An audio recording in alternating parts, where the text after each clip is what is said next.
안녕하세요. 옛이야기입니다.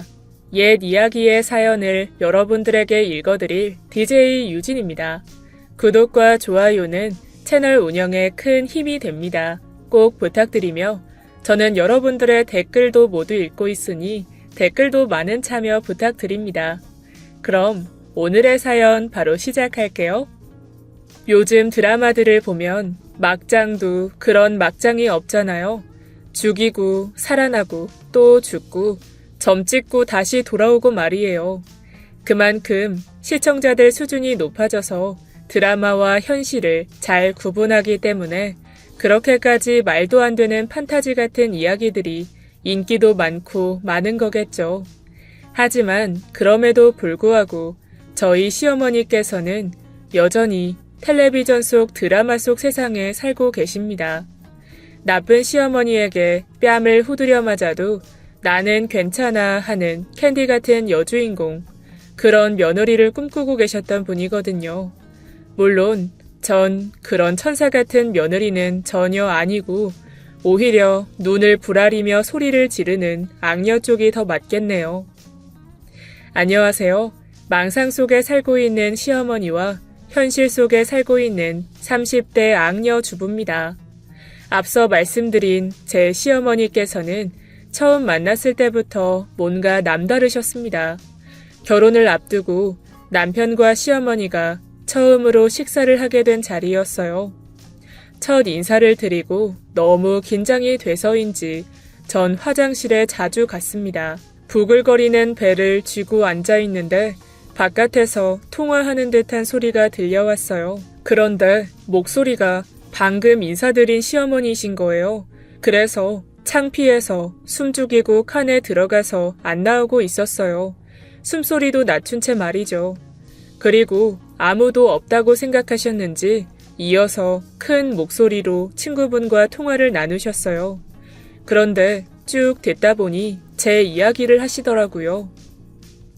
아니, 오늘 처음 봤는데 왜 그 있잖아. 일일 드라마에 나오는 그 나쁜 년. 그 년이랑 어쩜 그렇게 똑같이 생겼는지 쌍둥이같이 생겼더라니까. 쎄해. 아주 쎄하게 생겼어.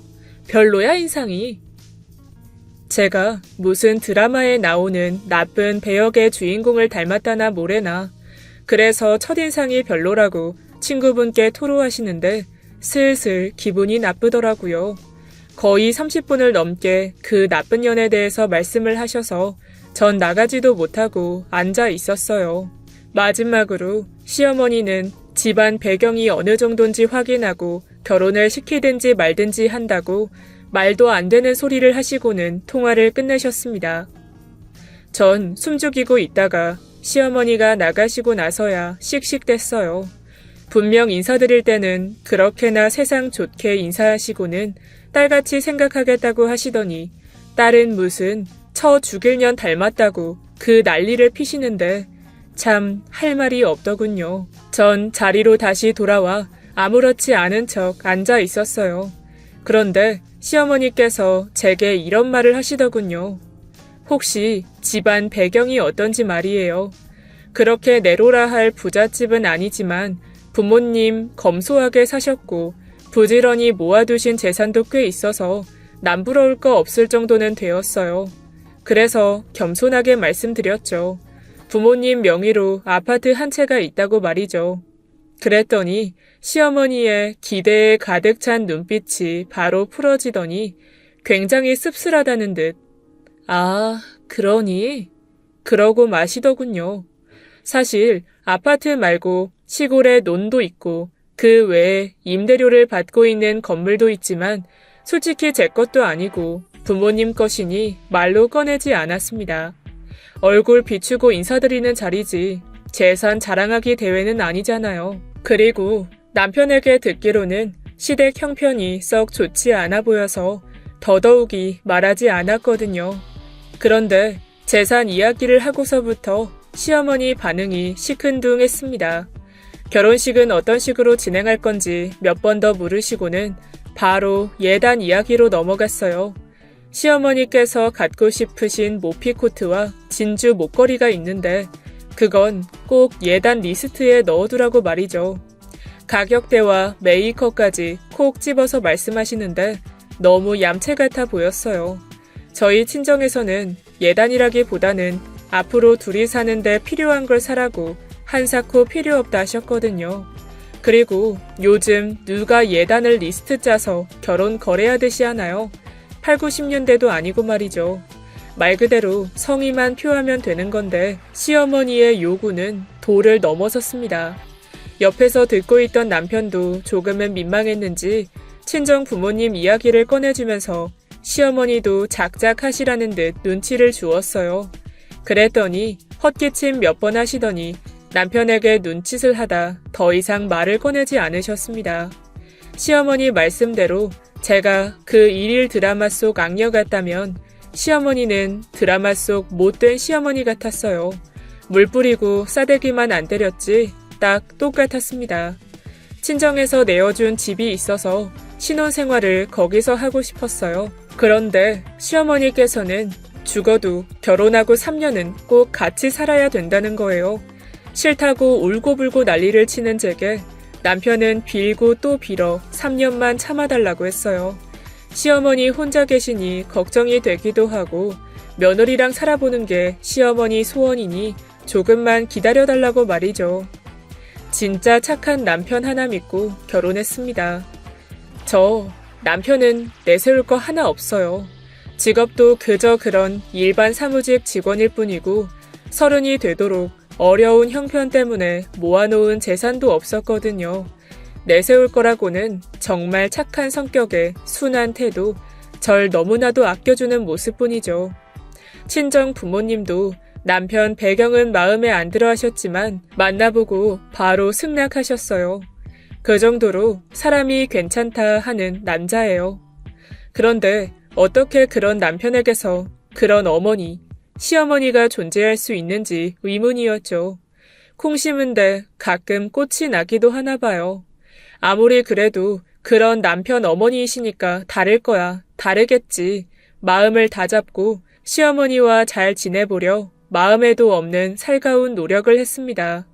늘 텔레비전을 끼고 사시는 분이셨는데 거의 TV에 들어가시다시피 빠져서 보고 계시길래 간식을 챙겨서 시어머니 옆에 앉았어요. 몰입을 하셔서 추임새까지 중간중간 넣어가면서 보시더라고요. 그러다 극 중에 시어머니께 선물을 하는 며느리가 나왔는데 그걸 한참 보시다가 말없이 저를 바라보시는 거예요. 봤지? 넌 뭐 없니? 라는 듯이 말이에요. 딱 그런 눈빛이었죠. 그러다 한숨을 크게 쉬고서는 제가 챙겨드린 쿠키를 와그작 씹어 드셨습니다. 그래서 갑자기 신혼여행 때 사둔 머리핀이 생각이 났어요. 후다닥 달려가서 챙겨서는 시어머니께 드렸죠. 여행 때 돌아다니다가 시어머니 생각이 나서 사뒀던 거라면서 말입니다. 그런데 그 핀을 받으실 때부터 영 탐탁지 않은 표정이시더니 케이스를 열어보지도 않으시고 고맙다 하고는 간식 접시 옆에 툭 놓으셨습니다. 그리고는 아휴, 저 시어머니는 무슨 복이야. 며느리가 옷반지도 다 해주고 난 전생에 업보가 많아서 그런가 꿈도 못 꾸겠다 저런 건. 그렇지 며느라가?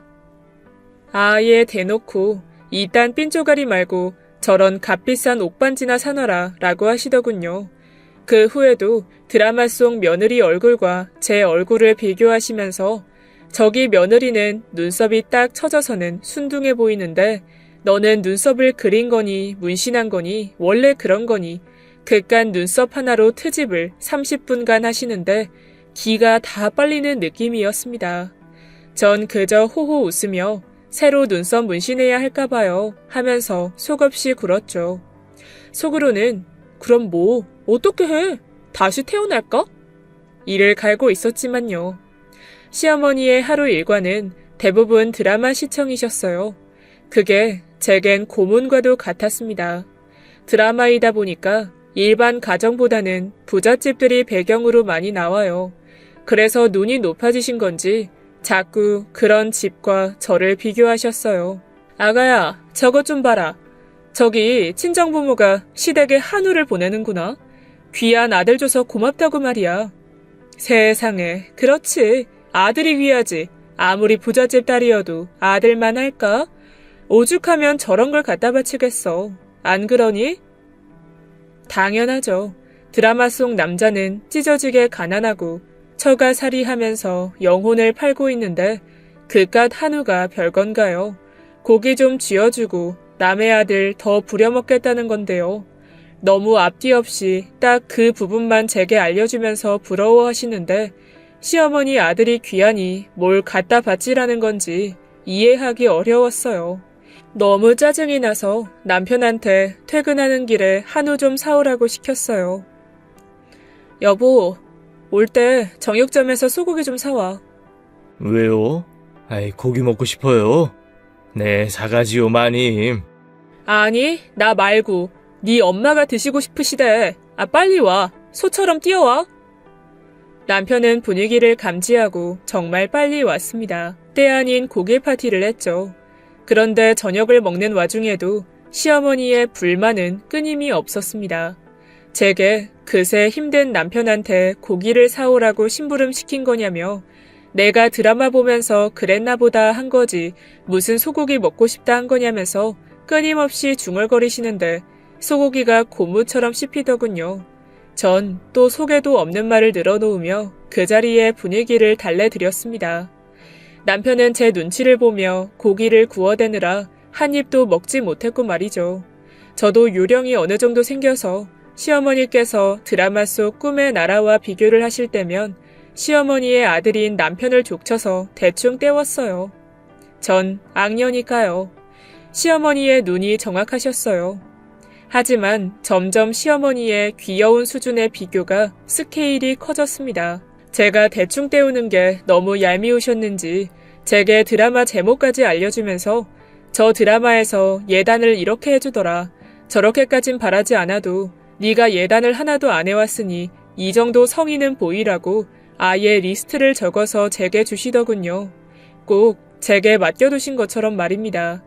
보아하니 그놈의 예단 드릴 때까지 계속 이야기하실 것 같아서 큰맘 먹고 해드렸어요. 진주 목걸이, 가죽 가방, 모피코트, 금 목걸이 거의 먹고 떨어져라 라는 생각으로 드린 거죠. 그랬더니 옳다커니 싶으셨는지 점점 강요가 커졌습니다. 가끔 친구들 만날 때 친구분들이 차를 끌고 오시는데 시어머니만 없으시다면서요. 그건 너무 귀여우시다 못해 웃겼어요. 시댁에 주차장이 없는데 차를 어디에 둘까요? 이고지고잖아요. 게다가 시어머니는 장롱 면허시라 운전 잘 못하실 텐데 그 좋아하시는 은팔찌 철컹철컹 차고 싶으셔서 그러시는 건지 상황에 맞게 구매해야 한다고 단호하게 말씀드렸습니다. 해드릴 순 있지만 남편도 지하철 타고 다니고 저도 길이 복잡해서 제 소형차 친정에 두고 왔고 말이죠. 그랬더니 입이 삐죽 나오셔서는 되게 서러워하시는 거예요. 다른 며느리들은 시어머니 혼자 계시면 적적하실까봐 이런저런 거 사준다면서 말이죠. 그놈의 다른 며느리들이 누굴지 대충 예상이 갔죠. 주말 드라마 며느리? 그 며느리 바람 피우잖아요. 일일 드라마 속 며느리?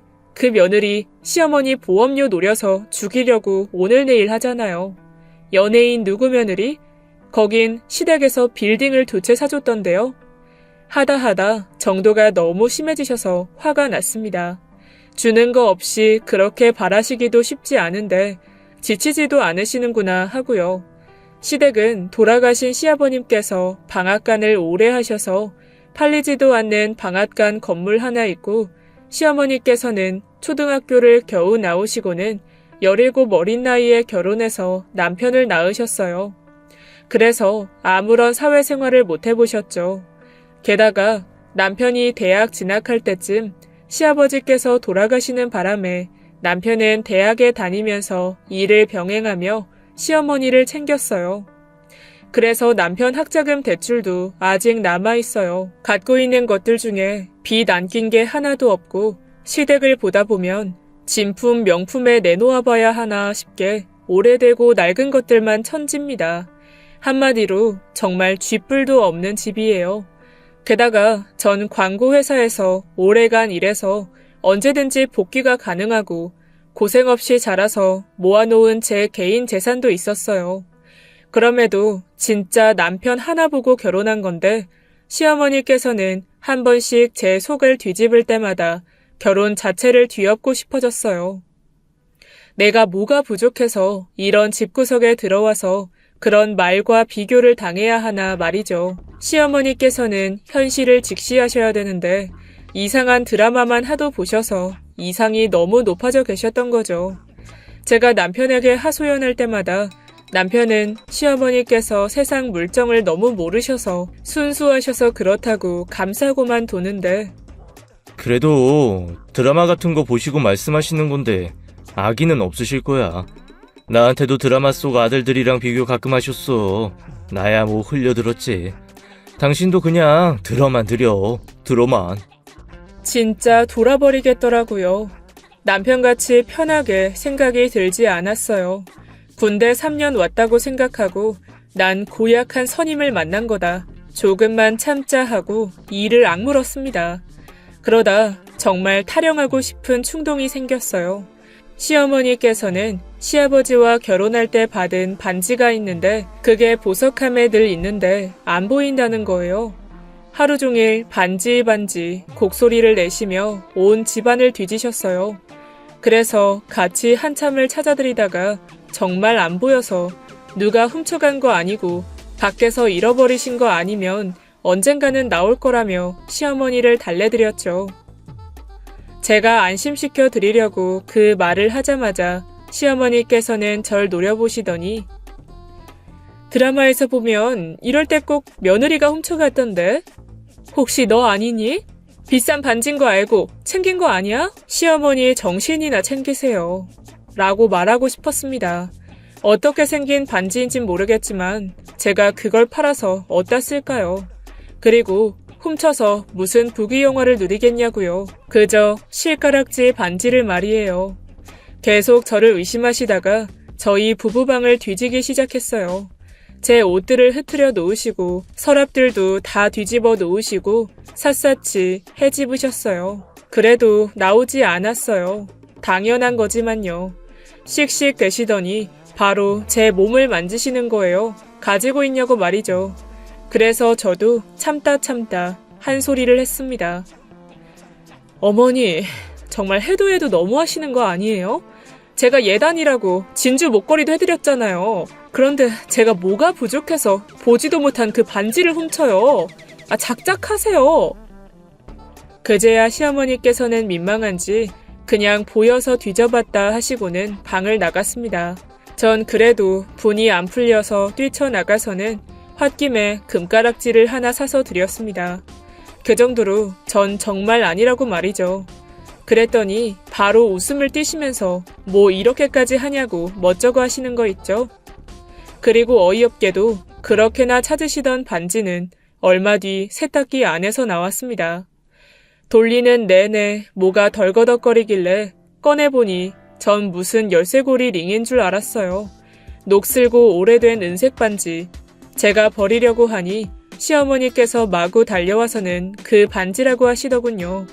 제 손에서 뺏어 드시고는 이제야 찾았다 하시더라고요. 그제야 생각이 났습니다. 이게 그 훔쳐갔다고 난리쳤던 그 반지구나 하고 말이죠. 곱절은 비싼 금반지를 왜 해드렸지 후회했어요. 남편에게 반지 도난 사건도 말해주었어요. 그리고 제가 의심받아서 금반지를 해드렸는데 너무 아깝다고 말이죠. 그랬더니 속없는 남편이 참으로 감성적인 말을 하더라고요. 금반지가 더 비쌀지는 몰라도 어머니께는 그 은반지가 더 가치가 있을 거야. 아버지가 생전에 해주신 거니까. 그걸 지금 내가 몰라서 하는 말이 아니잖아. 내가 도둑이 될 뻔했다고. 당신 도둑 맞잖아.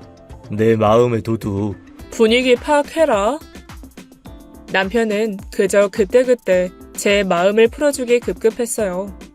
하긴 뭐 어쩌겠어요. 자기 하나뿐인 엄마인데 둘 사이에서 힘들겠죠. 이해는 하는데 하루 종일 시어머니와 붙어있는 저로서는 가상의 며느리들과의 비교가 너무 힘들었습니다. 그렇게 시댁에만 신경을 쓰던 중에 친정 부모님 결혼기념일이 다가왔어요. 그래서 큰 맘 먹고 제가 갖고 있던 적금 하나를 깨서 제주도 여행을 계획했습니다. 항공권을 예매하고 숙소를 예약하고 있는데 제가 하고 있는 걸 빤히 보시던 시어머니께서 물었어요. 뭐 하는 거냐고 말이죠. 친정 부모님 결혼기념일이라서 효도라도 하려고 여행 보내드린다고 말씀드렸죠. 그랬더니 갑자기 한숨을 막 쉬시면서 하시는 말씀이 안 그래도 엊그제 본 드라마에서 며느리가 시어머니 온천 여행을 보내주더라. 너무 부럽더라. 나는 일본 온천 여행 언제 가보냐면서 또 비교를 하시는 겁니다. 순간 후회했어요.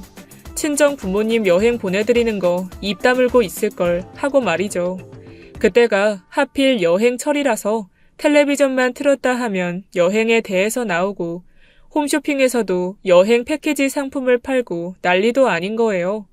그러니 나올 때마다 시어머니께서 입버릇처럼 계속 말씀을 하시는 겁니다. 친정은 챙기고 자신은 무시하는 거냐면서 아이고 이래서 딸 가지면 비행기 태워준다더니 그게 딱 맞는 말이라며 계속 비꼬시는데 결국은 질려서 일본 온천 여행을 보내드렸습니다. 그것도 가장 비싼 코스로 친구분 3분 것까지 같이 말이죠. 전 텅 빈 통장을 보면서 피눈물을 흘렸지만 적어도 여행 가신 기간 동안은 아쉬운 소리 듣지 않아도 돼서 좋긴 했어요. 시어머니께서 드라마를 하도 보시니 안 계시는 동안에는 소리가 나는 그 어느 것도 켜두지 않고 모두 꺼두었습니다. 그리고 남편과 정말 오랜만에 신혼 분위기를 느꼈습니다.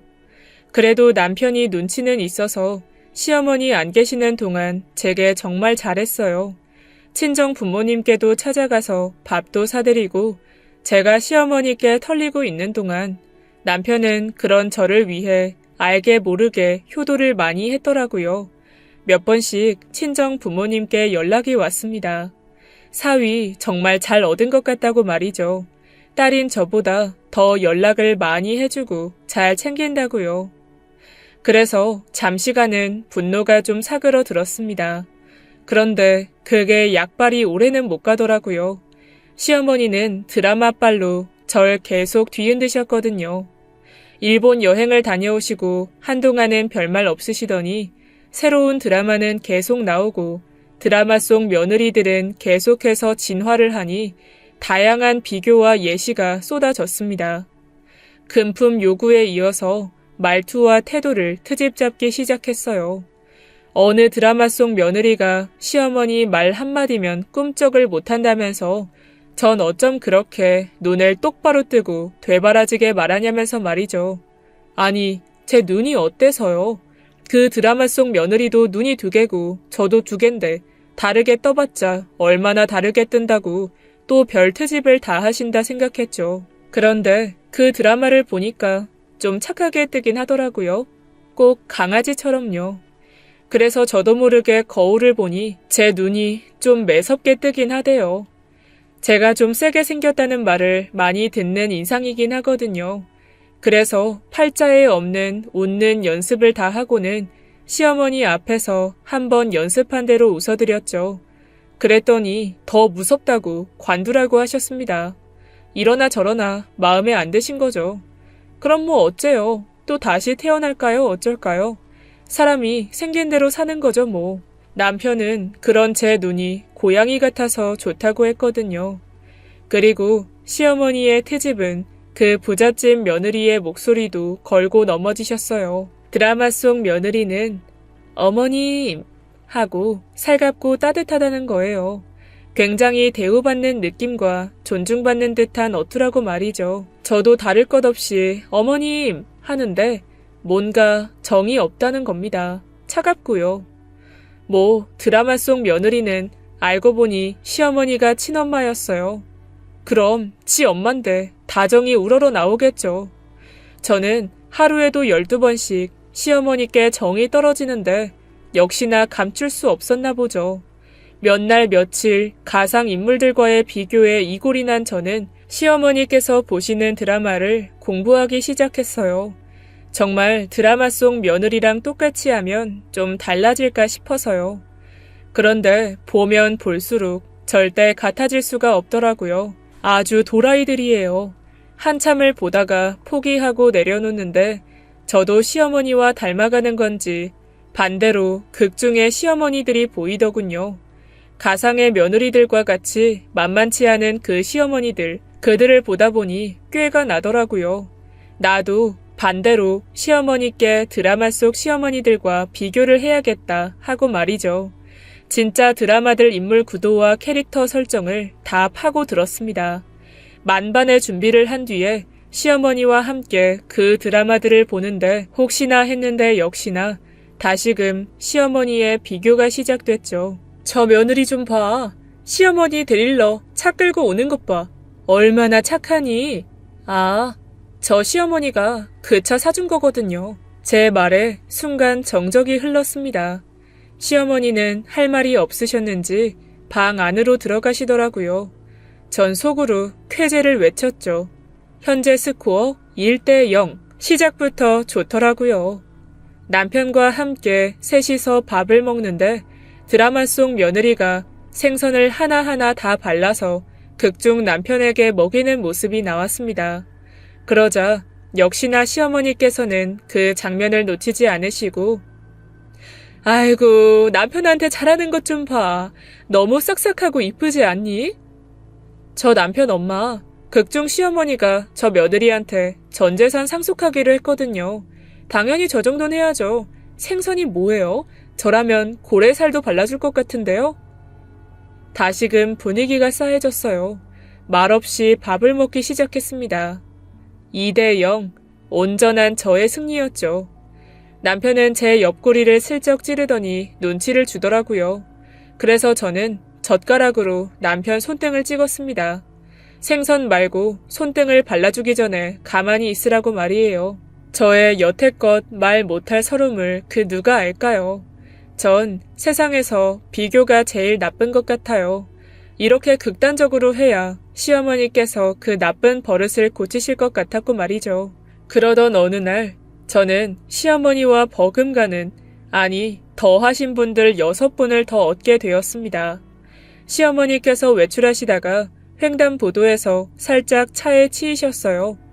부딪히는 수준이었는데 나이가 있으시다 보니 놀래서 넘어지시면서 다리를 다치셨습니다. 그래서 한 달 정도 물리치료를 받으시면서 입원을 하셨죠. 입원하신 병실에 또래의 어머님들 6분이 계셨습니다. 연배가 비슷하시다 보니 금세 친해지셨더라고요. 그런데 보시는 드라마도 비슷하셨던지 제가 병실에 들어서자 쑥덕쑥덕 하시는데 대충 감이 오더라고요. 네, 제가 그 나쁜 년 닮은 며느리입니다. 한바탕 시어머니께서 제 이야기를 하신 것 같았어요. 그리고 병실 안에 텔레비전이 있는데 매일 시어머니께서 보시던 드라마가 하고 있었어요. 어김없이 보시면서 이야기를 하시는데 시어머니 같은 분 6분이 말을 보태시는데 혼란스러웠어요. 극중 며느리가 남편을 배신하고 돌아서는데 여기저기서 욕이 난무했습니다. 저거 저럴 줄 알았다. 생긴 것부터가 그럴 것 같더라면서 말이죠. 아니, 참하고 강아지처럼 생겼다면서요. 그러다 그 여우같이 생긴 여배우가 일편단심으로 남편 역 배우에게 접근하자 또 웅성웅성하기 시작했어요. 원래 생긴 거 저렇게 세게 생긴 애들이 오히려 뒤에서 호박씨 안 까고 의리 있다고요. 어머님들의 순간순간 변하는 그 마음이란 귀여우시면서도 무논리에 헛웃음이 났습니다. 그러다 드라마 속 시어머니가 며느리를 안아주고 잘 챙겨주는 장면이 나오길래 저도 모르게 아휴, 저런 시어머니만 있으면 고부 갈등 같은 게 왜 있겠어요. 너도 나도 시집살이 하려고 들겠죠. 엄마보다 좋은 시어머니인데 무슨 저런 말도 안 되는. 순간 병실 안의 모든 분들이 절 쏘아보더라고요. 사리를 느꼈어요. 입을 꾹 닫고 사과나 깎았습니다. 머릿수로 안 되겠더라고요. 2대1, 시어머니께서 빨리 퇴원하시길 기원했습니다. 그렇게 7 시어머니들의 눈치를 살피다 겨우겨우 탈출했어요. 집으로 돌아오신 시어머니께서는 몇 주간 저를 더 부려먹으시더라고요. 아이고, 아이고, 어디가 쑤시다, 아프다, 곡소리를 하시면서 말이죠. 그러려니 다 맞춰드렸습니다. 그런데 나이롱도 나이롱 나름이지 옵션으로 또 그놈의 드라마랑 비교를 하시니 결국 저도 폭발해버리고 말았어요.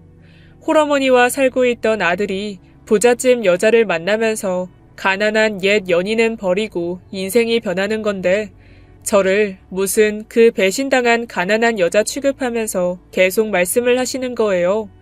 요즘에는 이혼이 흉도 아니다. 특히나 남자는 더 그렇다. 아마 남편이 이혼하면 더 잘난 여자를 만나 장가갈 수도 있다는 듯이 말이죠. 뭐 그런 개 막장 스토리가 어딨나요. 그래서 제가 당장 이혼을 해주면 된다는 소리인 건지 시어머니의 의중이 참 의심스러웠어요. 전 너무 화가 나서 각자 갈 길을 가더라도 확실한 현실 파악은 하셔야 될 것 같아서 방에서 남편과 제가 회사 다닐 때의 급여 명세서를 들고 나왔습니다. 비교해서 보여드렸죠. 남편보다 제가 월급이 170만 원 정도 더 높았고 일일이 말씀드리지는 않았지만 집안에 알려드리지 않은 재산도 꽤 있다고 말이에요. 부잣집 딸 정도는 아니지만 시어머니 아들은 넘보지도 못하게 부유한 집의 딸이라고 말이죠. 무슨 제가 한참 아쉬운데 어쩔 수 없이 결혼시켰다는 듯이 계속 말씀하셔서 너무 어이가 없었습니다. 한없이 유치하지만 시어머니께는 유치하게 대응하는 수밖에 없었거든요. 저도 처음에는 시어머니의 비교가 참을만 했어요. 그럴 수도 있지, 소녀 감성이시구나 하고 말이죠. 그런데 그게 도를 넘어서 남편이 이혼하고 다른 더 잘난 여자를 만날 수 있다니요. 그건 시어머니께서 먼저 선을 넘으신 거잖아요. 그래서 저야말로 지금 당장 남편이랑 이혼하고 다시 제가 하면 남편처럼 정말 쥐뿔도 없는 남자보다는 나은 사람이랑 결혼할 수 있다고 쐐기를 박았습니다. 그럴 마음도 없었지만요.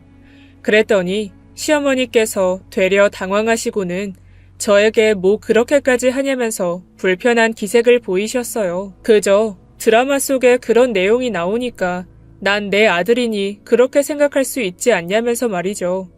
저도 계속 비교를 당하니 제 자신을 위해서 이렇게 말씀드린다고 했습니다. 그러고도 저는 분이 안 풀려서 시어머니 비교를 계속 이어갔어요. 시어머니께서 드라마를 보실 때마다 드라마 속 시어머니와 끊임없이 비교했습니다. 어머나, 어머니, 저 시어머니 좀 보세요. 화장이 너무 우아하시지 않아요? 근데 우리 어머님은 너무 칙칙하시다. 화장품 좀 바꿔드려야겠어요. 그리고 저 시어머니 영어도 너무 잘하시네요. 유학파신가? 그럴 때마다 시어머니께서는 헛기침을 하시거나 말을 돌리셨어요. 꼭 이전의 제 모습처럼 말이죠. 그러시더니 슬슬 분가할 때 되지 않았냐면서 남편을 설득하시더라고요. 3년 채울 필요 없으니 이제 분가하라고 말이에요.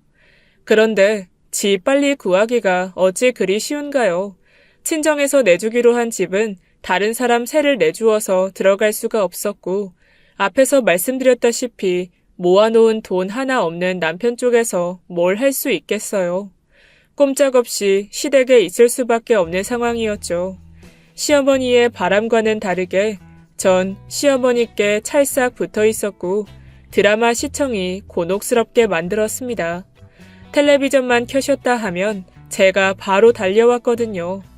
이전의 시어머니처럼 드라마뿐만 아니라 별거 아닌 홈쇼핑이나 연애 기사에도 다 혼신의 힘으로 비교해댔어요. 나중에는 시어머니께서 텔레비전을 아예 안 보시더라고요. 라디오 같은 걸로 라디오 드라마를 들으시는데 그것 또한 놓칠 수 없더라고요. 사연 같은 게 나오면 득달같이 시어머니와 빗대어 이야기를 했어요. 세상에, 어머니, 이 사연에서 시어머니가 며느리 대학을 보냈대요. 되게 능력 있으신가 보다, 그죠? 전 시집 와서 딱히 받은 것도 없는데 계속 해드리기나 했지. 좀 있으면 제 생일이에요, 어머니. 전 요즘에 그렇게 냉장고를 바꾸고 싶더라고요. 분가해서 가져갈 수 있으면 더 좋고요. 하도 제가 옆에서 땡땡대니까 나중에는 라디오도 듣지 않으셨습니다. 책을 읽으시더라고요. 그런데 읽으시는 소설책도 결국에는 드라마 같은 이야기뿐이라서 시어머니 주무실 때 제가 모두 다 읽고는 읽고 계실 때 옆에서 또 조잘조잘 됐습니다. 그 주인공이 남자를 잘 만났네, 돈이 많네, 능력이 좋으니 그러고 산다는 둥 늘 시어머님이 제게 하시던 그런 류의 이야기들을 했어요. 이제야 진이 빠졌는지 시어머니께서 그제야 두 손 두 발을 다 드셨습니다. 시어머니께서도 다시는 안 그러시겠다면서 말이죠. 네가 왜 그러는진 알겠는데 나는 다 너 잘 되라고 그런 거다. 괜히 이상하게 받아들이지 말고 우리 서로 끝내자 좀. 그리고 제발 빨리 분가해서 나가라. 넌덜머리가 난다는 듯이 말씀하시더라고요. 드디어 저의 거울 화법이 통했습니다. 승리한 게 썩 기쁘지는 않았어요. 계속 상처받을 말만 하니 제가 진짜 나쁜 년 같기도 하고 한편으로 죄책감이 많이 들었거든요. 자식 가진 부모 마음 다 똑같을 텐데 시어머니께 따지려면 결국 남편도 까내리면서 말해야 했으니까요.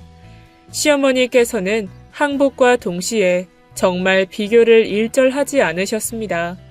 남편도 시어머니께서 변하신 것 같다고 제게 어떻게 한 거냐고 물었죠. 하지만 제가 여태껏 치졸하게 시어머니 피를 말린 건 얘기 못하겠더라고요. 그래도 저보다 어른이신데 제가 너무 버릇없이 말한 것 같기도 하고 다른 방법도 생각해 볼 법한데 너무 유치했던 것 같기도 하고 말이죠. 시어머니와의 드라마 공방이 끝나고 저희 부부는 예정대로 뒤늦은 분가를 하게 되었고 시댁을 나올 때 시어머니께 그동안 죄송했다는 말을 건넸습니다.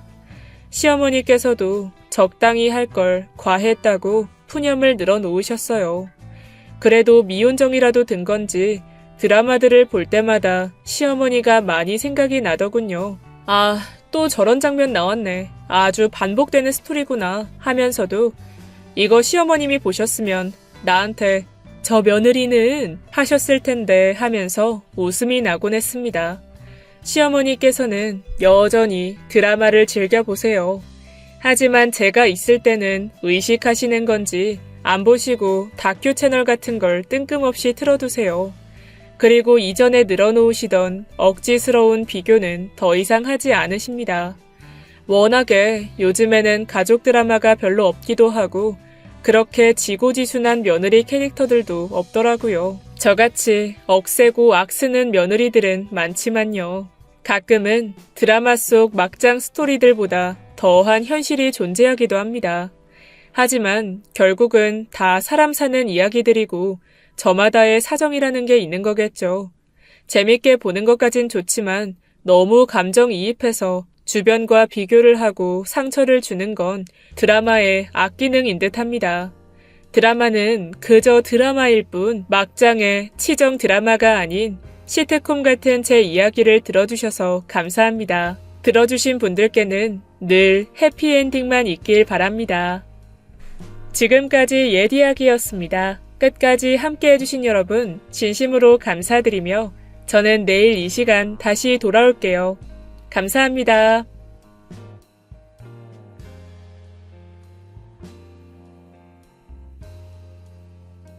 안녕하세요. 옛 이야기입니다.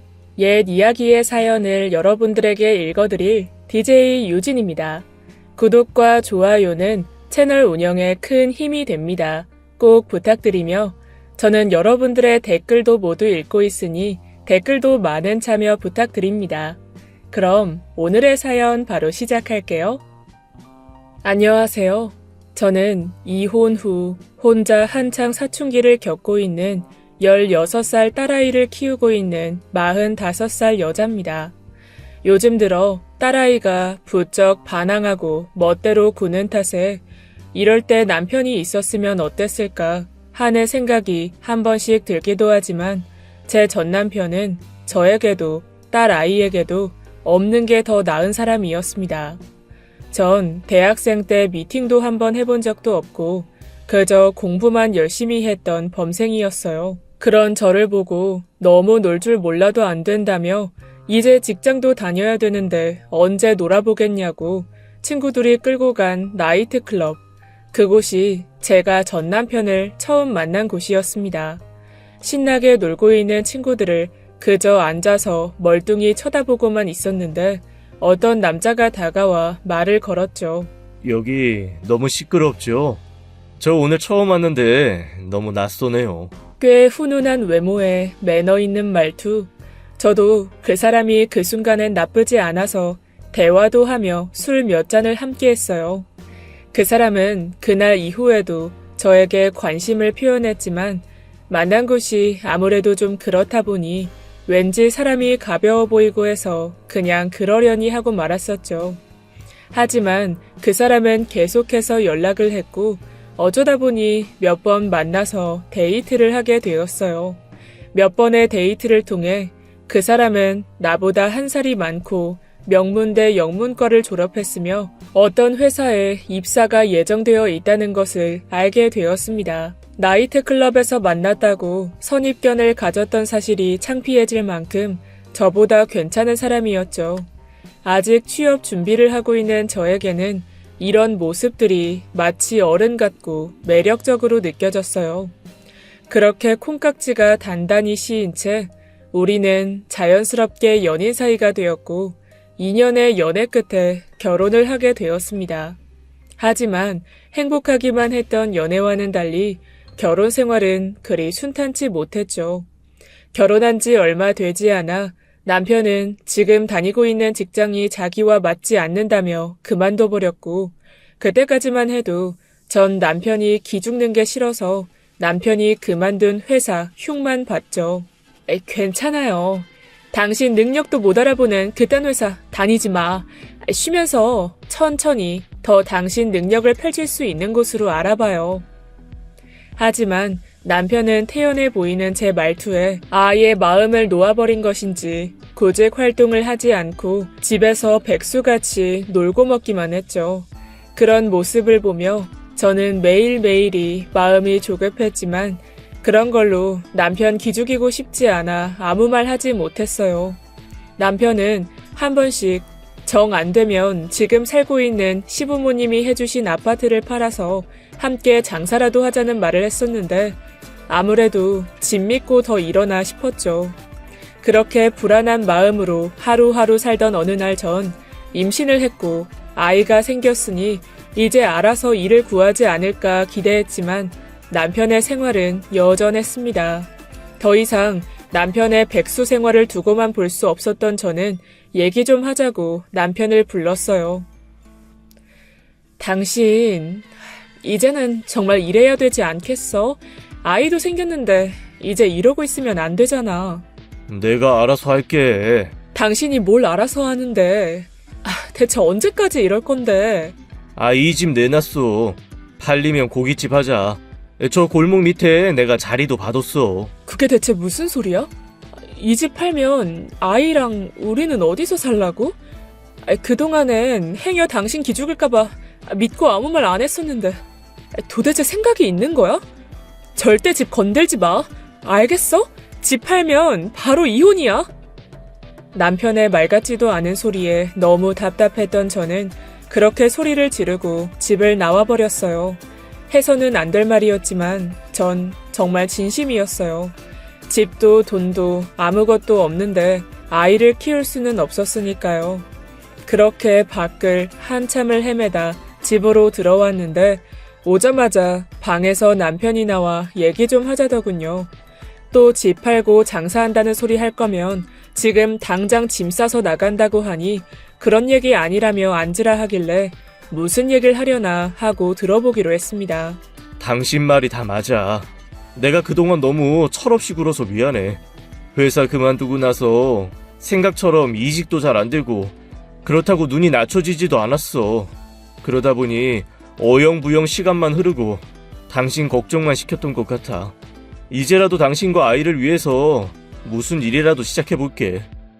생각지도 못한 남편의 말에 저는 가슴속 웅어리가 녹아내리는 것 같아 눈물이 났습니다. 역시 아이가 생기니 이런 남자도 변하는구나 하는 생각이 들었고, 한편으로는 나와 아이 때문에 욕심을 버리게 된 것 같아 미안한 마음도 들었죠. 그 뒤로 남편은 동네 작은 학원에 영어 강사로 취직했습니다.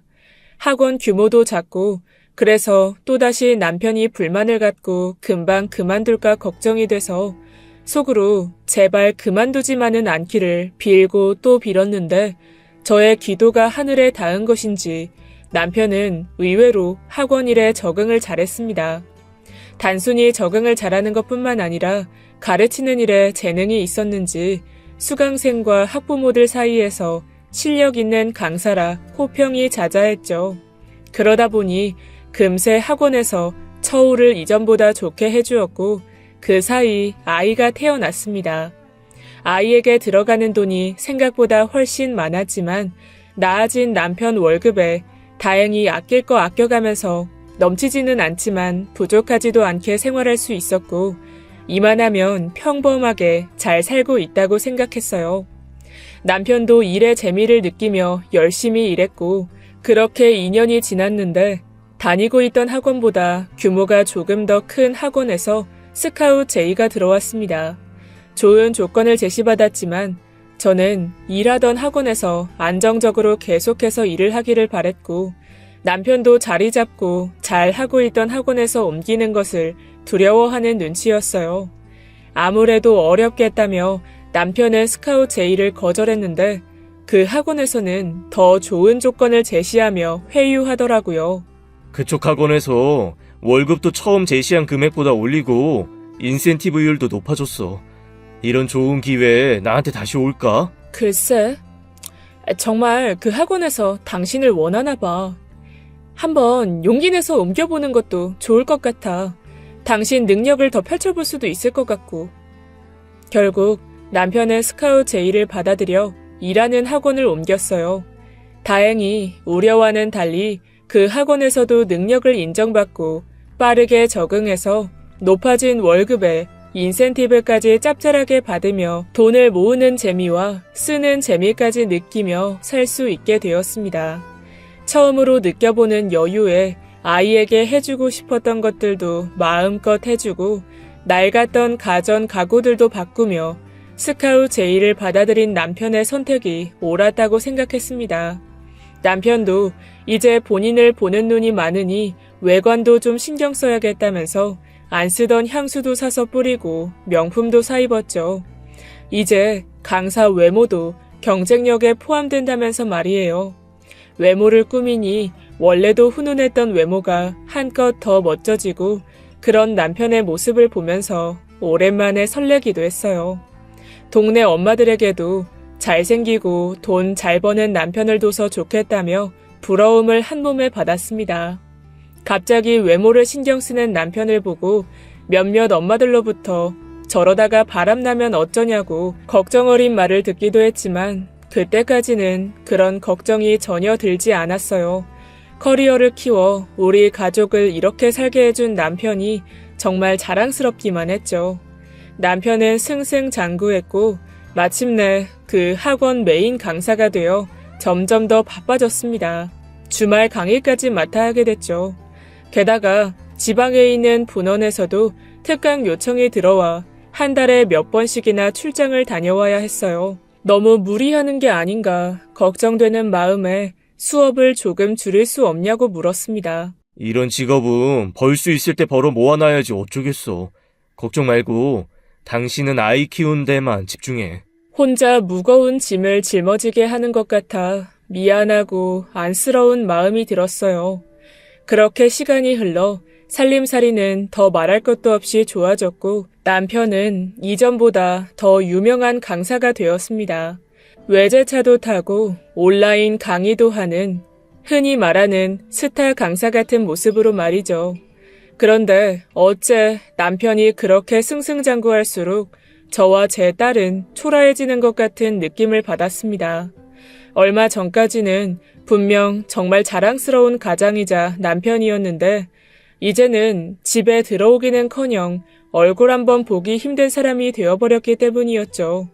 긴 출장을 끝내고 어쩌다가 집에 오면 저와의 대화는커녕 아이 놀아주는 시간도 없이 피곤하다며 방에 들어가서 잠만 자기 일쑤였습니다. 함께 오붓하게 식사하려고 식탁 가득 음식을 차려놓으면 밥만 후다닥 먹고 약속이 있다며 나가버리곤 했어요. 항상 밖에서 바쁜 남편에게 외면당하는 것 같아 금전적으로는 풍족해졌지만 전 행복하지 않았습니다. 제가 외로운 것보다는 아이가 커가면서 아빠의 부재를 느끼는 것 같아 그게 가장 걱정이 되었어요. 자기도 다른 친구들처럼 아빠랑 놀이공원이라도 가고 싶다고 울면서 떼쓰는 날에는 마음이 한없이 초조했죠. 그리고 이 초조한 마음은 이내 부부싸움으로 번졌습니다. 당신, 이제 일 좀 줄이고 아빠 노릇 좀 해. 일을 어떻게 줄여? 내가 지금 맡고 있는 강의가 몇 갠데. 당신, 우리 애가 지금 몇 살인진 알아? 주변 친구들은 다 아빠랑 여기저기 놀러 다닌다고 자랑한다고 올 때마다 내가 얼마나 속상한지 아냐고. 당신이 애한테 부족함 없이 잘해줬으면 그랬겠어? 내가 한 달에 벌어다주는 돈이 얼만데 애 하나 케어를 못해서 이래. 뭐라고? 당신 그걸 지금 말이라고 해? 돈만 많이 벌어다주면 아빠 노릇 한 거야? 그럼 뭐가 더 필요한데? 내가 밖에서 얼마나 힘들게 일해서 벌어오는 돈인지 알아? 도무지 말이 통하지 않았습니다.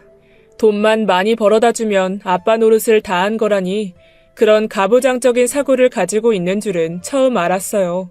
전 결국 남편과 대화를 포기했고 남편은 점점 더 집에 들어오는 횟수가 줄었습니다. 이쯤 되니 바람을 피우는 것인지 의심이 들기도 했지만 집에 들어오기라도 해야 증거라도 찾던가 할 텐데 당최 집에 들어오지를 않으니 그런 걸 찾을 수 있을 리가 없었죠. 또 어차피 전 혼자 아이 보기 바빠 더 의심할 시간이 없기도 했고요. 그러나 그 의심은 현실이 되었습니다. 제가 39살이 되던 해 어느 날 웬일로 집에 들어온 남편은 들어오자마자 할 얘기가 있다면서 저를 앉히더니 이혼을 하자는 거예요. 사랑하는 사람 생겼어. 만난 지 2년 넘었고 우리도 더 이상 이렇게 사는 건 아무 의미 없는 것 같아. 의심은 했지만 남편의 입으로 직접 들으니 충격적이었습니다. 2년이나 만났다니요.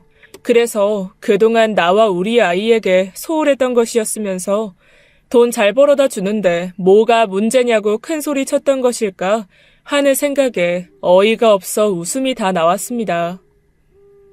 누구 좋으라고 이혼을 해줘? 난 못해. 부탁이야. 나 그 여자 없이 못 살아. 너 정말 미쳤구나.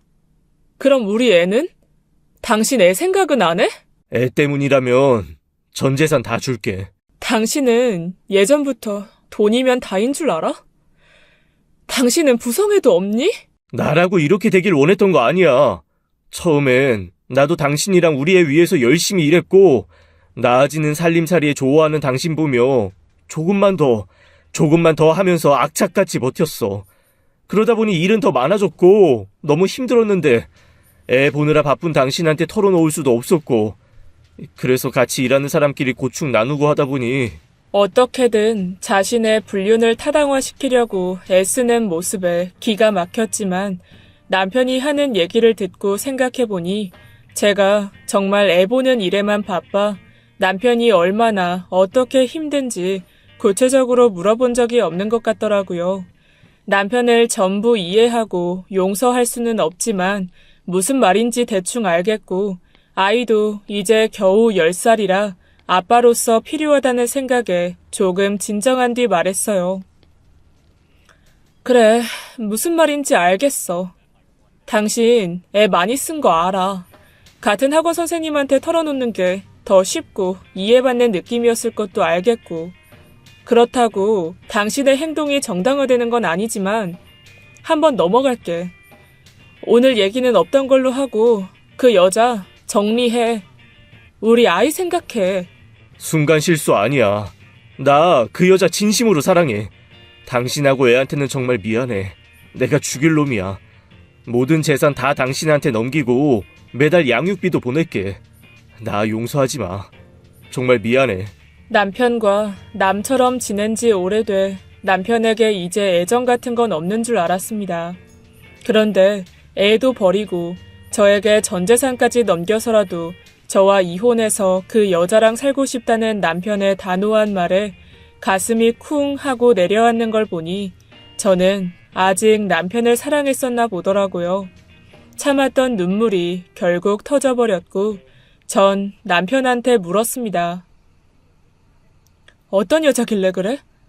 도대체 어떤 여자길래 당신이 이렇게까지 해가면서 나랑 헤어지고 싶은 건데? 같은 학원 국사 강사야. 힘들 때 계속 옆에 있어준 고마운 사람이야. 당신 옛날에 일도 못하고 힘들 때 그 시절에 나는 안 고맙니? 고맙고 미안해. 그래서 당신한테 전 재산 미련 없이 다 남기는 거야. 당신은 전부터 계속 돈이면 다 되는 줄 아는 거야? 그래, 다 나한테 넘겨. 집도 내 명의로 변경하고 양육비는 매달 100만 원씩 보내. 하루도 밀리지 말고 따박따박 보내. 알겠어? 그래, 알겠어.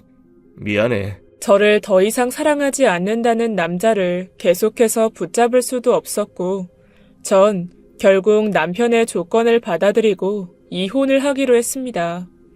이혼을 준비하는 중에 알게 되었는데 그 여자는 저보다 5살이나 어렸고 남편만큼이나 학원에서 인정받는 강사였어요.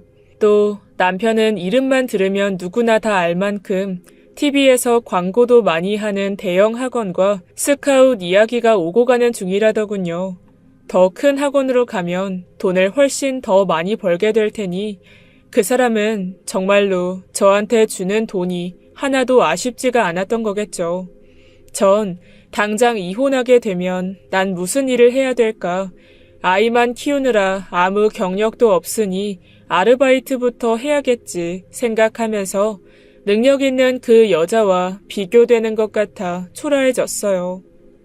그렇게 얼마 뒤 이혼 서류 접수를 위해 법원에서 남편을 만났고 합의 내용을 작성했죠. 저기 상간녀 소송은 하지 말아줘.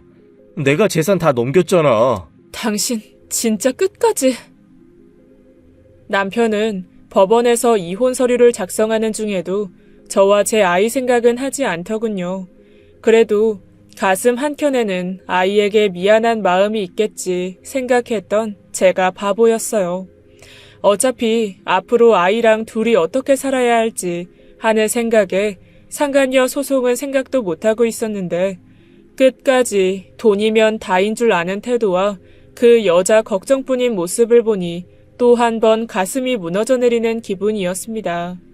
이혼 서류를 접수하고 법원을 나온 뒤 남편이 인사를 했어요. 잘 살아. 미안하고 고마웠다. 끝끝내 아이 얘기는 꺼내지도 않고 미련 없이 돌아서는 되려 후련해 보이기까지 하는 뒷모습을 멍하니 보고 있는데 저 멀리 남편 차 조수석에서 내리는 여자가 보였습니다. 남편에게 다가가 손을 잡는 걸 보니 남편이 그렇게 사랑한다던 그 여자인 것 같았어요. 그런데 제가 생각한 이미지와는 조금 달라 보이더군요.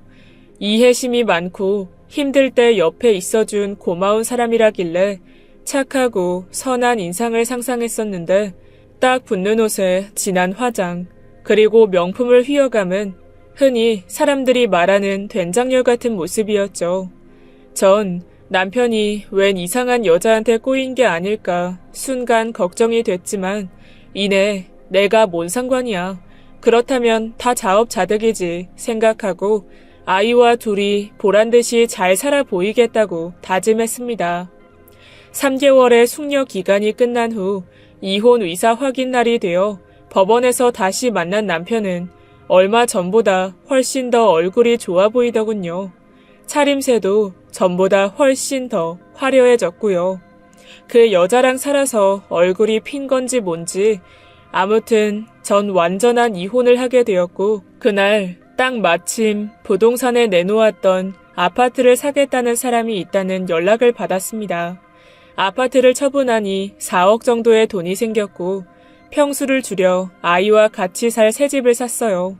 그리고 남은 돈은 처음에는 저축하고 아르바이트를 하며 지낼 생각이었지만 남은 돈을 통장에 박아둔다고 재산이 불어나는 것도 아니고 무엇보다 아르바이트를 하면 아직 어린 제 아이를 집에 혼자 두게 되니 조금이라도 아이를 돌볼 수 있도록 자영업을 해야겠다고 생각했죠. 남편의 양육비만으로는 학원비까지 감당하기는 어렵기도 했고 그마저도 남편과 그 여자 사이에 아이라도 생기면 끊기게 될지 모르기 때문에 하루라도 빨리 일을 하기 위해 알아보고 준비한 뒤 샐러드 가게를 오픈했습니다.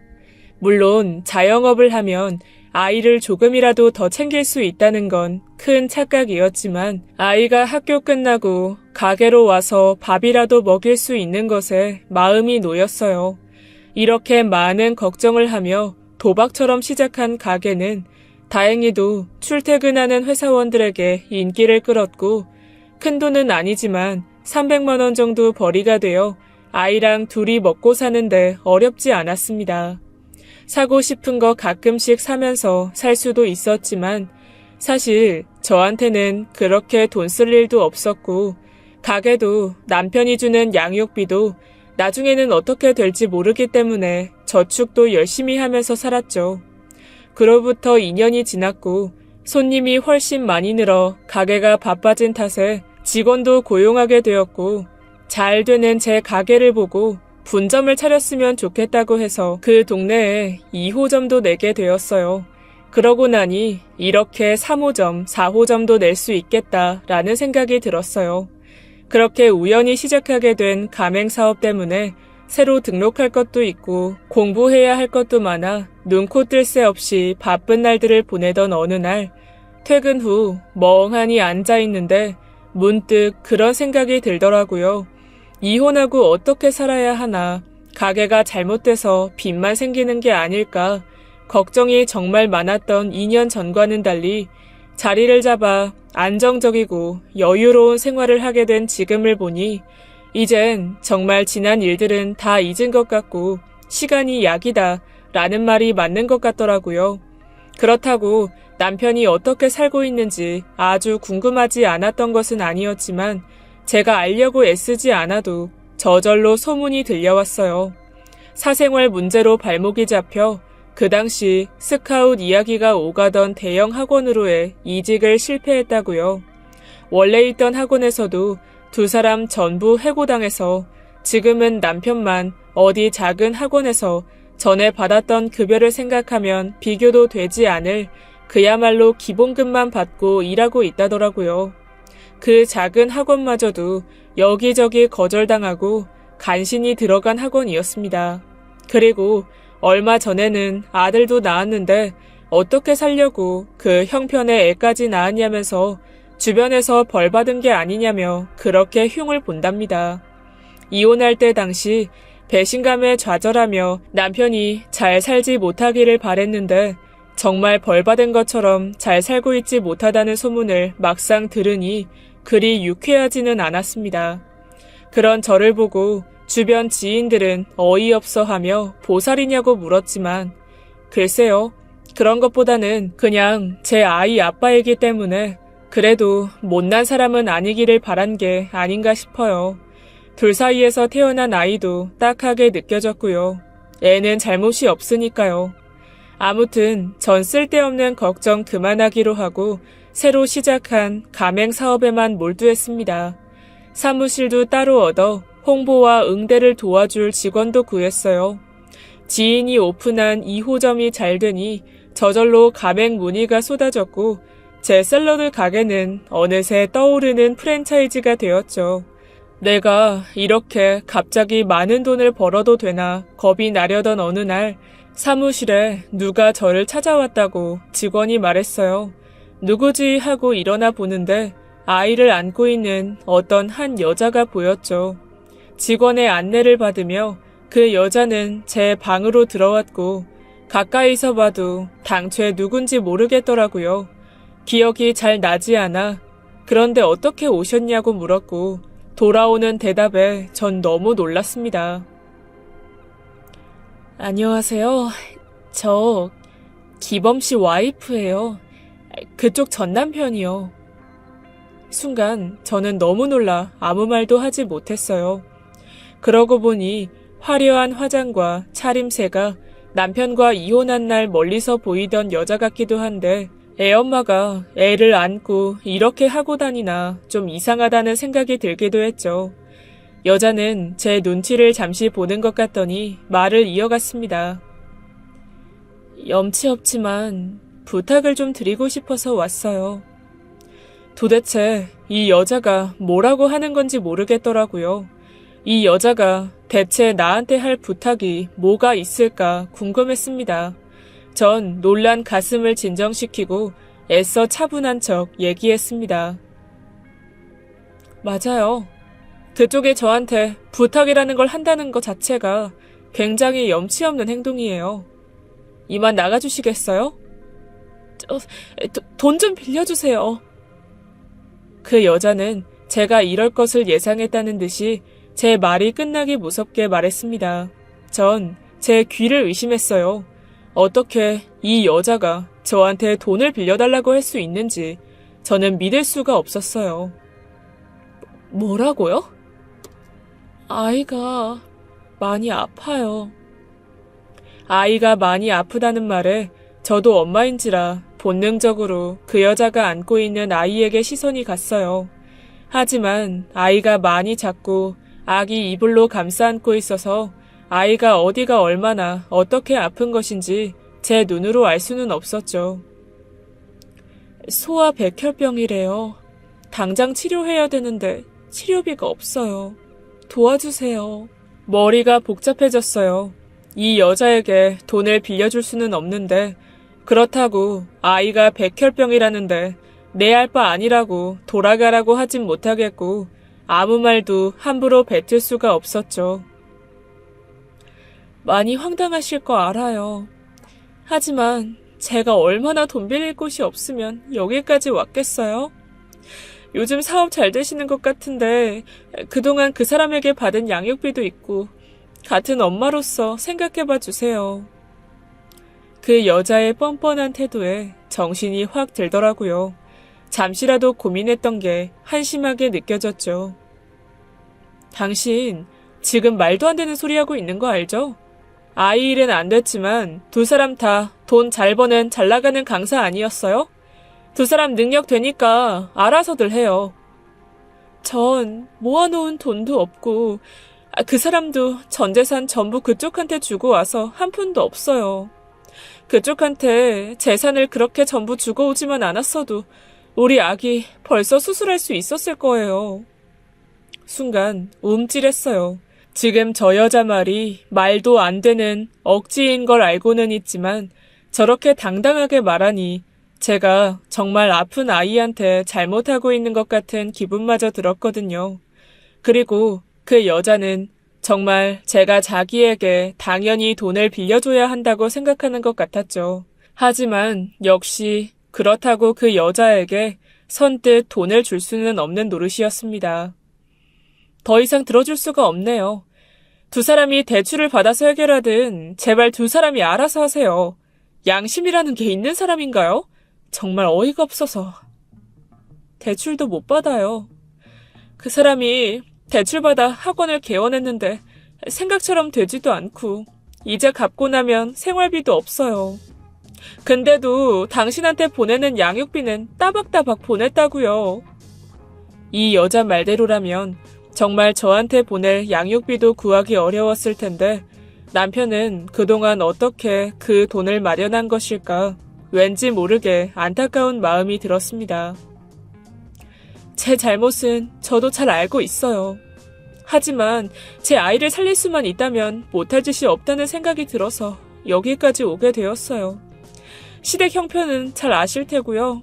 제 친정 형편도 별반 다르지 않아요. 전 죄 많은 여자지만 죄 없는 제 아이만 같은 엄마 입장에서 생각해 주시길 부탁드릴게요.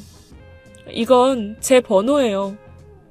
그 여자는 자신의 번호를 적은 쪽지를 테이블 위에 두고 일어나 나갔습니다.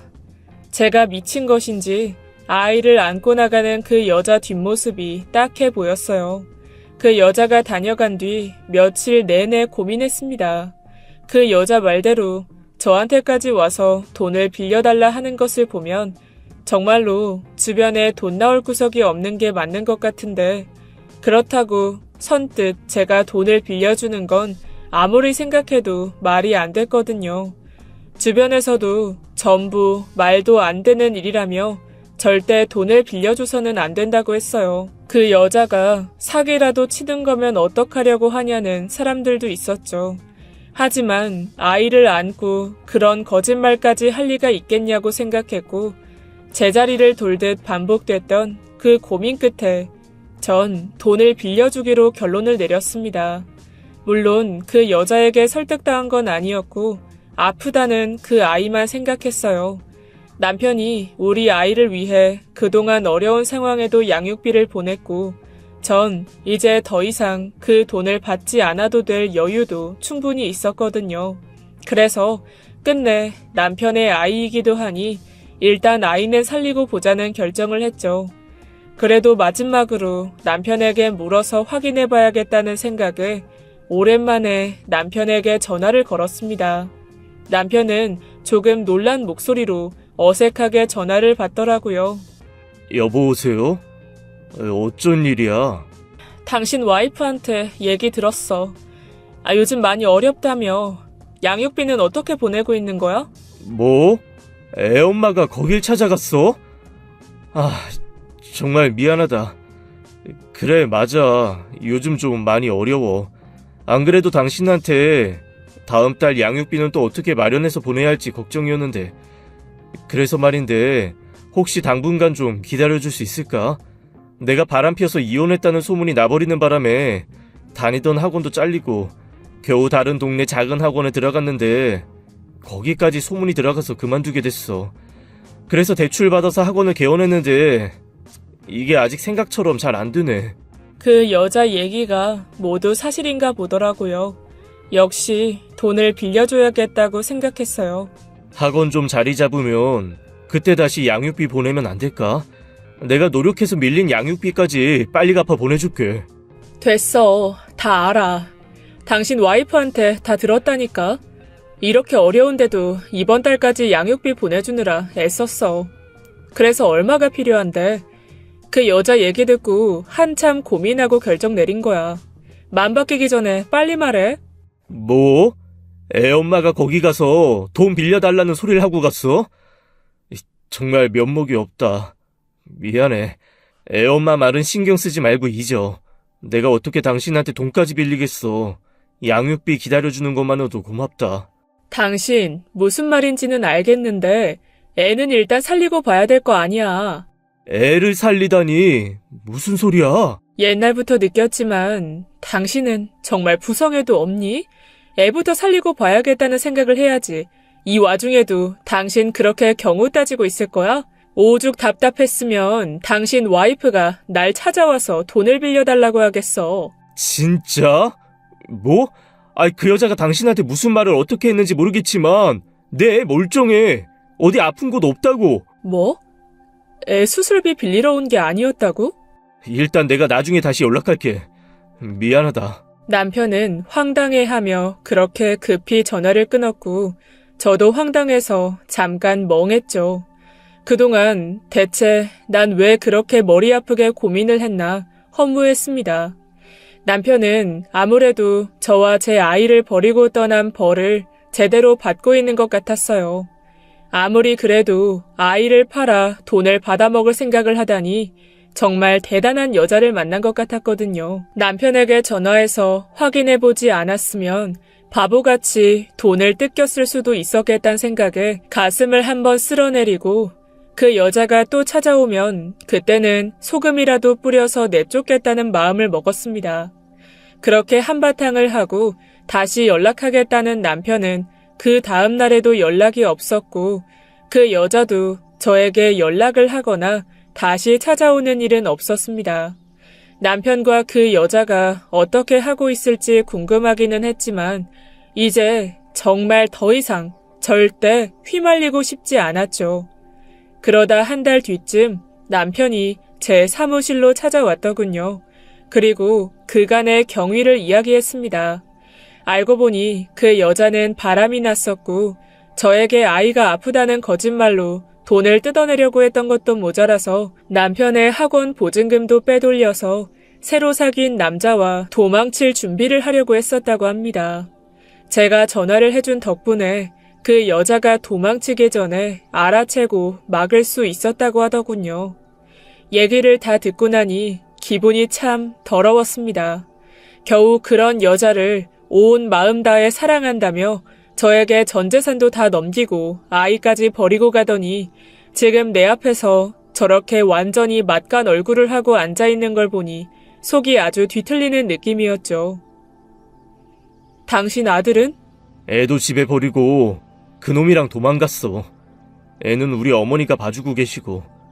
정말 모성애도 없는 잔인한 여자야. 뭐? 정말 웃긴다. 당신도 우리 애 버리고 그 여자랑 살겠다고 떠났었잖아. 누가 누구를 욕해? 벌 받나 봐, 지금 당신. 남편은 순간 표정이 어두워지며 이내 고개를 끄덕였죠. 그래, 맞네. 맞다. 남편은 이제야 본인이 무슨 잘못을 했는지 깨닫는 표정이더라고요. 제가 한번 당해봤으니 이 사람이 지금 얼마나 괴로운지도 느껴지는 것 같았어요.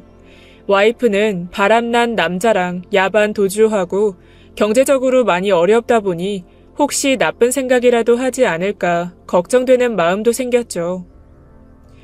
어차피 당신한테 빌려주려고 했던 돈이니까 처음 생각대로 빌려줄게. 당신이나 그 여자나 용서해서 빌려주는 거 아니야?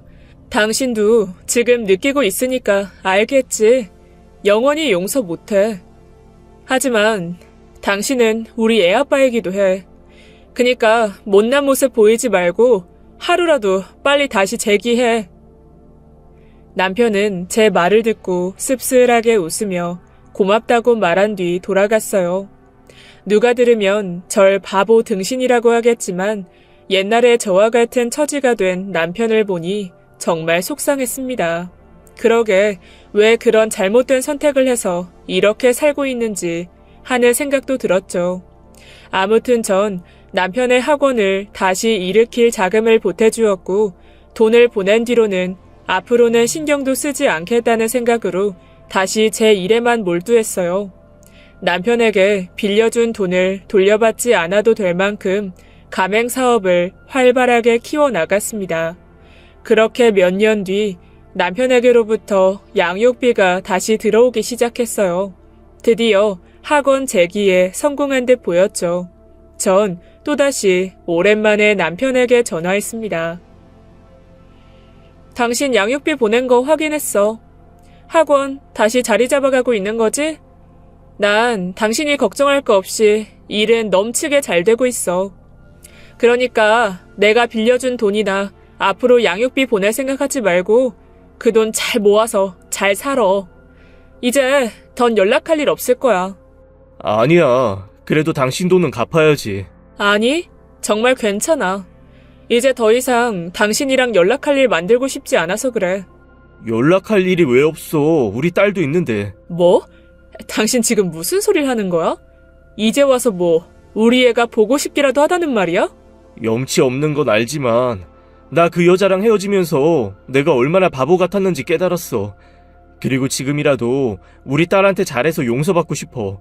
아빠 노릇도 하면서 살고 싶고 어차피 이혼할 때 얘기한 면접 교섭권도 있고 나 우리 딸 보고 싶어. 이제 우리 딸 좀 보고 살면 안 될까? 웃기는 소리 하지 마. 이제 와서 끊을게. 다신 연락하지 말아줘. 자리 잡고 잘 살아가는 것 같아 기쁜 마음으로 전화를 했다가 기분만 망치게 되었지 뭐예요. 이제 와서 딸한테 아빠 노릇하면서 살고 싶다니. 하지만 우리 딸한테 아빠가 필요한 건 분명했습니다. 이제 집도 돈도 차도 모두 있었지만 딱 하나, 딸에게로부터 아빠의 부재는 제가 무슨 짓을 해도 채워줄 수가 없었거든요. 제가 재혼을 한다고 해도 다 큰 딸이 아빠로 받아들이기는 힘들 것이고 요즘같이 사춘기 반항에 힘든데 딸에게 아빠가 있으면 조금 나아질까 하는 생각이 들었습니다.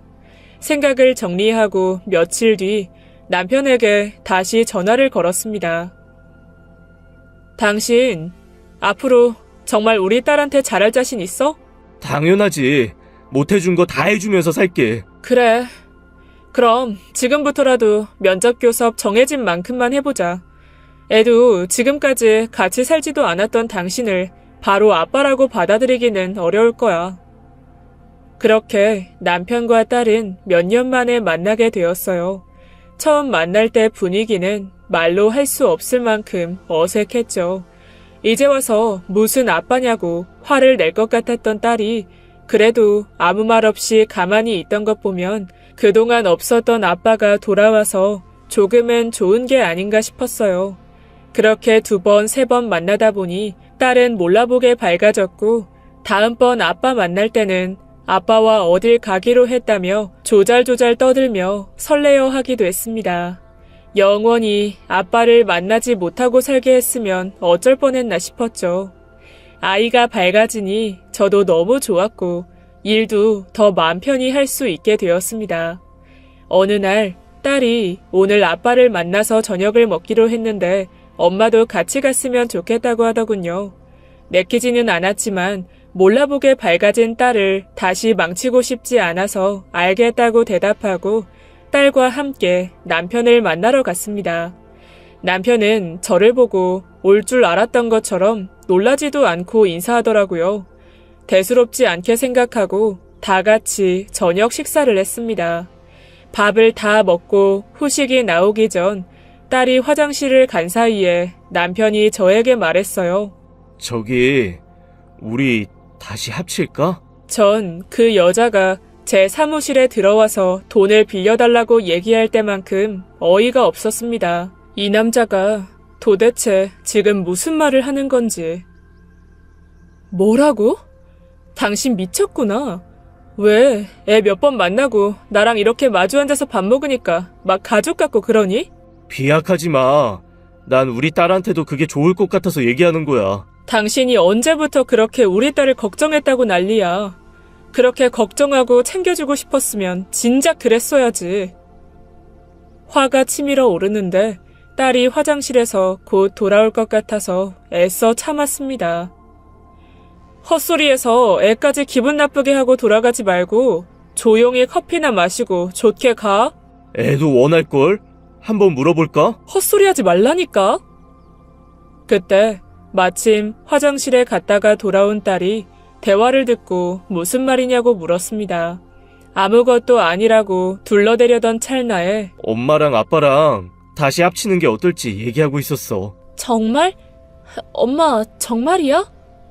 눈을 동그랗게 뜨고 좋아하는 딸을 보며 아무 말도 할 수가 없었죠. 아빠는 그랬으면 좋겠는데 엄마는 아닌가 봐. 엄마 왜? 엄마는 싫어? 왜 싫은데? 난 아빠가 같이 살았으면 좋겠어. 갑자기 같이 어떻게 살아? 엄마랑 아빠는 떨어져 있는 시간이 너무 오래됐어. 아빠도 그냥 하시는 소리야. 지금처럼 아빠 만나고 싶을 때 그때 만나도 돼. 엄마는 왜 엄마만 생각해? 내 생각은 안 해? 순식간에 분위기는 싸해졌고 아이는 절 원망하듯 쳐다보다가 식당을 뛰쳐나갔습니다. 전 남편을 한번 째려보고는 애를 뒤따라 나갔고요. 그렇게 집으로 온 뒤 딸은 절 쳐다보지도 않은 채 방문을 닫고 나오지 않았고 전 오늘 일에 또 머리가 아팠어요. 정말 딸한테는 아빠가 필요한데 저 때문에 딸에게서 아빠를 빼앗고 있는 것이 아닌지 고민이 되었습니다. 그 뒤로 남편에게서 만나자는 연락이 왔고 저도 도대체 그 사람이 무슨 생각으로 이런 일을 벌인 것인지 묻고 싶어서 만났어요. 당신이 나 때문에 상처받고 있는 거 알고 있어. 나도 같은 일 겪으면서 내가 당신과 내 딸에게 무슨 짓을 한 건지 깨닫고 뼈저리게 후회하고 있어. 믿어줘. 나 한 번만 더 믿어주면 평생 당신과 애한테 갚으면서 살게. 전 눈물을 흘리며 간절하게 말하는 남편을 보며 흔들렸어요. 그렇다고 남편을 다시 사랑하게 된 것은 아니지만 전 제 딸을 생각해서 남편과 다시 합치기로 했습니다. 그리고 그 여자의 아들은 드릴 수 없다고 말했고 남편도 동의했어요.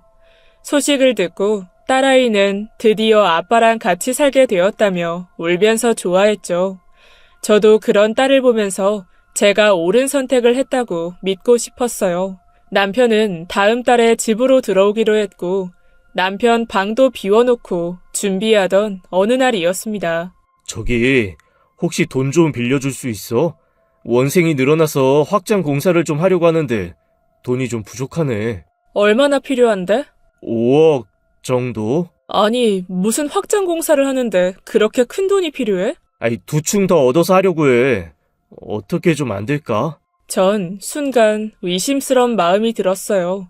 일단은 남편에게 빌려준다고 하고 큰 금액이니 마련하는데 조금 시간이 걸린다고 기다리라고 했습니다. 그리고 정말로 그 돈이 학원 확장 공사를 위해 쓰이는 것인지 사람을 써서 알아봤어요. 그리고 얼마 뒤 사실을 알게 되고 또 한 번 배신감에 분노하게 되었습니다. 남편은 예전에 제기하라고 준 돈까지 몽땅 도박에 쓰고 그 돈도 다 잃어서 사채 빚까지 졌더라고요. 네, 남편은 정말로 정신 차리고 제 딸을 위해 합치자고 했던 게 아니라 수습할 수 없는 도박 빚을 갚기 위해 딸을 이용해서 저에게 다시 접근한 것이었어요. 정말이지 이 남자가 사람인가요? 사람의 탈을 쓰고 어떻게 저는 둘째치고 자기 자식한테 2번이나 그런 상처를 줄 수가 있냔 말이에요. 사람은 고쳐 쓰는 것이 아니다. 머리 검은 짐승은 거두는 게 아니다. 라는 어른들의 옛말이 틀린 게 하나 없더라고요. 사실을 모두 알게 된 저는 남편에게 그동안 받지 못한 양육비 소송을 걸었고 소장을 받은 그 사람은 자신이 살던 집도 금세 빼서 도망치듯 사라졌습니다. 행방을 수소문해봤지만 아직도 찾지 못한 상태입니다.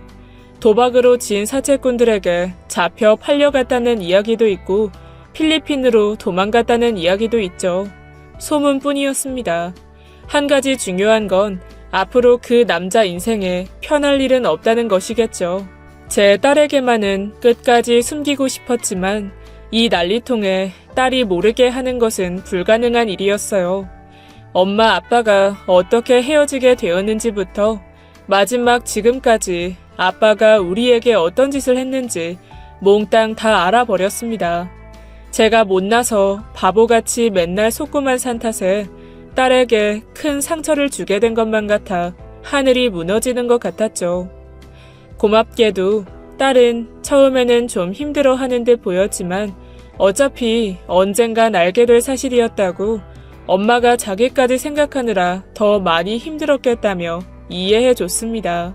겨우 16살밖에 안 된 딸이 엄마에게 저렇게 말하기까지 얼마나 많은 생각을 하고 속상한 마음을 거듭 혼자 달랬을지 그 생각만 하면 눈물이 마르지 않아요. 현재 저는 불쌍한 딸을 위해서라도 하루라도 빨리 그 사람을 찾아 빌려줬던 돈과 밀린 양육비까지 받아내고 수습하려고 애쓰고 있습니다. 청취자 여러분, 한 번 나를 배신한 사람은 2번, 3번도 나를 배신할 수 있습니다. 부디 저처럼 어설픈 마음과 정 때문에 어리석은 행동하지 않기를 바랍니다. 제 긴 사연을 들어주셔서 감사합니다. 지금까지 옛 이야기였습니다. 끝까지 함께해주신 여러분 진심으로 감사드리며 전 내일 이 시간 다시 돌아올게요. 감사합니다.